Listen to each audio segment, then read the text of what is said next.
Bismillahirrahmanirrahim. Assalamualaikum warahmatullahi wabarakatuh. Alhamdulillah, dapat sekali lagi kita bersama-sama diizinkan oleh Allah Ta'ala berjemaah solat isyak dan solat tarawih. Sebagaimana yang dimaklumkan bahawa Ustaz Nizawawi tidak dapat hadir dan tempat beliau akan digantikan oleh Al-Fadhil Ustaz Mansur Sulaiman daripada Universiti Malaysia Pahang. Ada Ustaz InsyaAllah kita mempersilakan Ustaz untuk menyampaikan tazkirah. Silakan.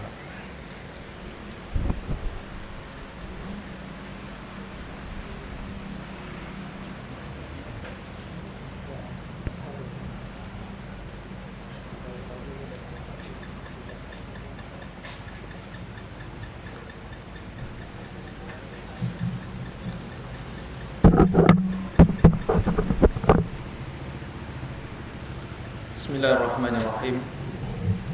Assalamualaikum warahmatullahi wabarakatuh. Alhamdulillahirabbil alamin. Wassalatu wassalamu ala sayyidil mursalin wa ala alihi wa ashabihi wa man tabi'ahu bi ihsanin ila yaumiddin. Rabbana iftah bainana wa baina qaumina bil haqq wa anta khairul fatihin. Rabbi shrah li sadri wa yassir li amri wahlul 'uqdatam min lisani yafqahu qawli. Subhanaka la ilma lana illa ma 'allamtana innaka antal alimul hakim wa la haula wa la quwwata illa billahil alil azim. Terima kasih kepada yang berbahagia saudara pengurusi majlis, ahli jawatan kuasa surau, imam, Bilal, seterusnya muslimin dan muslimat yang dirahmati Allah. Alhamdulillah, marilah kita sama-sama bersyukur kepada Allah Subhanahu wa ta'ala yang telah memberikan kepada kita peluang, yang telah memberikan kepada kita kesempatan untuk terus bersama dalam bulan Ramadan pada tahun ini,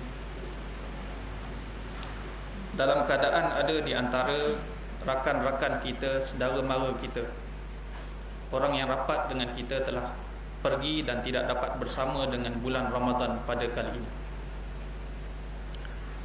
Marilah kita sama-sama merafakkan kesyukuran kepada Allah Subhanahu wa ta'ala, yang bukan sekadar dengan kita ucapkan Alhamdulillah, tetapi kesyukuran itu ia menuntut kepada kita melafazkan tanda terima kasih kepada Allah, dan dalam masa yang sama kita menunjukkan tanda terima kasih itu dengan menjunjung akan perintah Allah Subhanahu wa ta'ala, dan dalam masa yang sama kita menghindari, menjauhi segala perkara yang dilarang oleh Allah Subhanahu wa ta'ala.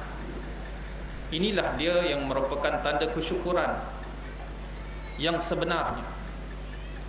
Sebab itulah Allah Subhanahu wa ta'ala menyebutkan dalam Al-Quran, walaqad makkannakum fil ardi wa ja'alna lakum fiha ma'aish qalilan ma tashkurun. Yang bermaksud, sesungguhnya kami telah menetapkan kedudukan kamu di atas muka bumi, dan kami memberikan kepada kamu, membuka kepada kamu akan pintu-pintu yang memberi kehidupan kepada kamu. Tetapi sedikit di kalangan kamu yang bersyukur. Di sini Allah Subhanahu wa ta'ala menyebutkan tentang hakikat manusia, dan kita juga adalah manusia, iaitu Allah menyebutkan antara ramai-ramai manusia ini, rupa-rupanya tidak ramai yang bersyukur dalam arti kata yang sebenarnya. Di kalangan orang yang beriman, orang Islam, ramai yang menyatakan kesyukuran, antaranya kita sebutkan Alhamdulillah. Tetapi apabila Allah menyatakan tidak ramai yang bersyukur, ia memberi maksud bahawa syukur yang dituntut oleh Allah yang Allah menyatakan sedikit sahaja yang bersyukur itu adalah merupakan kesyukuran yang perlu dibuktikan dengan amal. Seperti mana kita lihat dalam kehidupan kita sebagai manusia, dalam hubungan kita sesama manusia,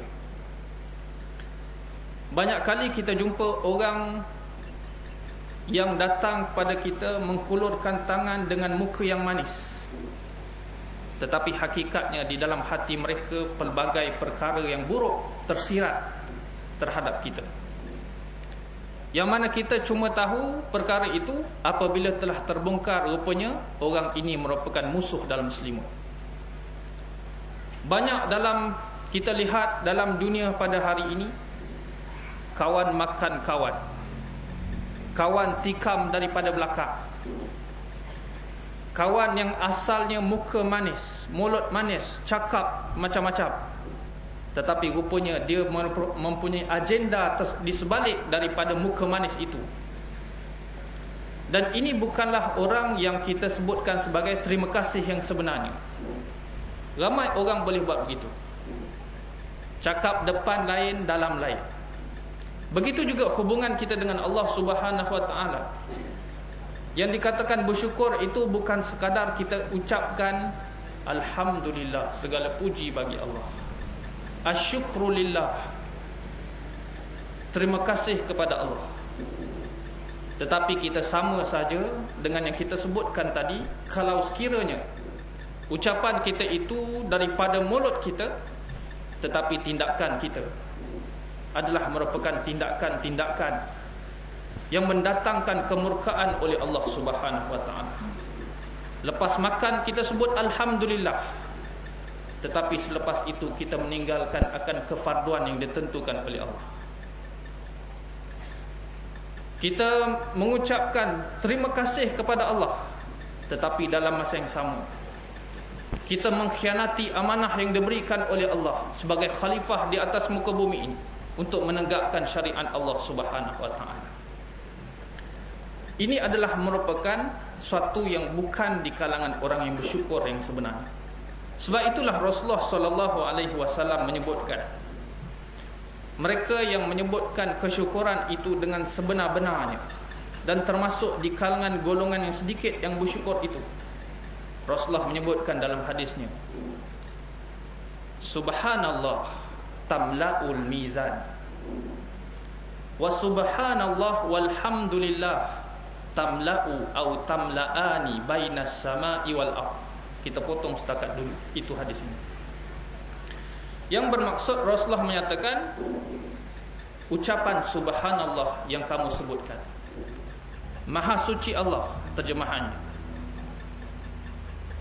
pahala yang Allah berikan tamla'ul mizan, memenuhi timbangan mizan, timbangan amal, yang mana kita tak tahu besar timbangan itu, tetapi pada satu masa nanti di akhirat, selepas daripada peristiwa mahsyar, kita akan bertemu dengan hari perhitungan. Pada ketika itu kita akan tahu betapa besarnya al-mizan ini, timbangan amal.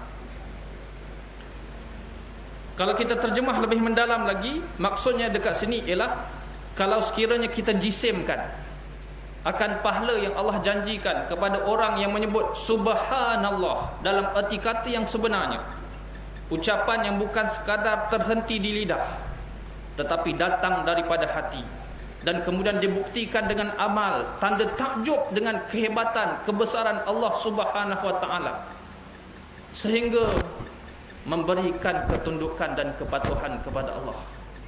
Tidak dilihat di sana suatu yang lebih besar daripada Allah. Inilah ucapan subhanallah yang sebenar. Kalau dijisimkan pahala itu, jisim dalam bentuk macam batu ke, ataupun dijisimkan dalam bentuk dunia ini, dalam bentuk bukit dan sebagainya, yang ada rupa bentuk yang kita boleh lihat, ia seumpama besarnya mizan. Ini mungkin kita sukar nak bayangkan. Kita tengok lagi hadis sikit lagi. Kemudian Rasulullah kata, wa subhanallah walhamdulillah, ucapan subhanallah dan ditambah dengan alhamdulillah, ucapan maha suci Allah dan segala puji bagi Allah, tamla'u aw tamla'ani bainas sama'i wal ardh. Pahalanya itu memenuhi langit dan bumi. Maksudnya kat sini, seperti mana kita sebutkan tadi, kalau pahala ucapan subhanallah walhamdulillah itu dapat dijisimkan dalam bentuk apa sekalipun yang boleh dilihat oleh mata kasar manusia di muka bumi ini, ia seumpama besarnya langit dan bumi. Dan dalam kajian sains pada hari ini, manusia masih tidak tahu betapa luasnya langit itu. Dan dalam kajian sains pada hari ini, langit masih berkembang dan sedang berkembang. Dan kita tidak tahu berapakah luasnya. Itu baru satu ucapan subhanallah walhamdulillah. Allah menjanjikan kepada mereka yang benar datang daripada hatinya ucapan ini. Dan hati itu semestinya lah hati yang dapat mengawal pribadi, mengawal tingkah laku, mengawal tindakan, mengawal pilihannya untuk selari dengan ucapannya itu. Maka orang seperti ini, setiap kali ucapan subhanallah walhamdulillah, akan diberikan pahala sebesar itu. Hadis ini bukan sekadar nak membicarakan tentang besarnya pahala, tetapi jauh daripada itu. Sebenarnya hadis ini ada mesej satu lagi yang nak dijelaskan oleh Rasulullah sallallahu alaihi wasallam, iaitu Rasulullah nak memperkenalkan sifat Allah kepada kita. Siapakah Allah? Iaitu Rasulullah nak memperkenalkan melalui persoalan yang dibincangkan ini, kalaulah ucapan subhanallah walhamdulillah, dengan ucapan itu sekali saja keluar daripada lafaz mulut seseorang,